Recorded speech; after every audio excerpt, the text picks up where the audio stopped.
ధర్మ సంకటం అంటే ఇప్పుడు ఏం చెయ్యాలా అన్న పరిస్థితి అన్నమాట.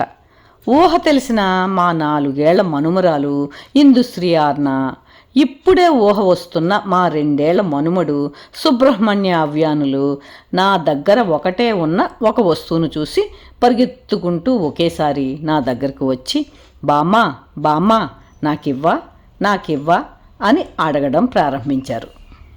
పరిస్థితి ఎలాంటిది అంటే, విడవమంటే పాముకు కోపం, మింగమంటే కప్పకు కోపం లాంటిదన్నమాట అండి. మనకు తెలుసున్న కథే.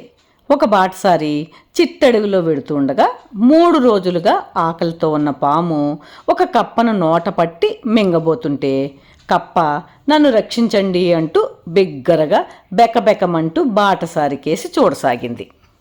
పాము బాటసారి వద్ద ఉన్న కర్రను చూస్తూ, ఈ కప్పను విడిస్తే 3 రోజులుగా ఆకలిగా ఉన్న నేనేమైపోతాను అంటూ కొరకొరా చూస్తోంది.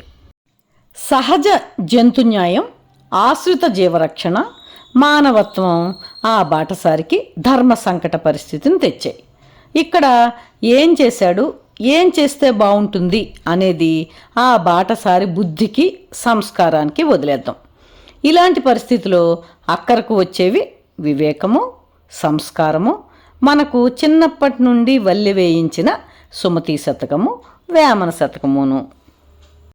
నా పరిస్థితికి వస్తే లాంగ్ టర్మ్ రిపర్కషన్స్ను దృష్టిలో ఉంచుకొని ఊహ వచ్చిన మనుమరాలికి ఇవ్వకపోతే అది మనసులో పెట్టుకొని తద్వారా ఫ్యామిలీ బాండ్కు దూరం జరిగే అవకాశం ఉన్నందున మా మనుమరాలికి అది ఇచ్చేస్తూ మనుమడిని ఎత్తుకొని ముద్దాడుతూ వంటింట్లోకి తీసుకెళ్ళి వాడికి ఇష్టమైన డ్రై ఫ్రూట్ లడ్డూను చేతిలో పెట్టాను.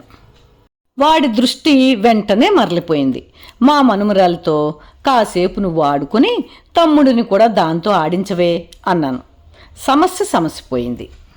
ఇలాగే చెయ్యాలని అనడం లేదు, కానీ ధర్మ సంకట పరిస్థితులు ఎదురైనప్పుడు మనం ఉపయోగించవలసినవి వివేకము, సంస్కారము, దూరదృష్టిను.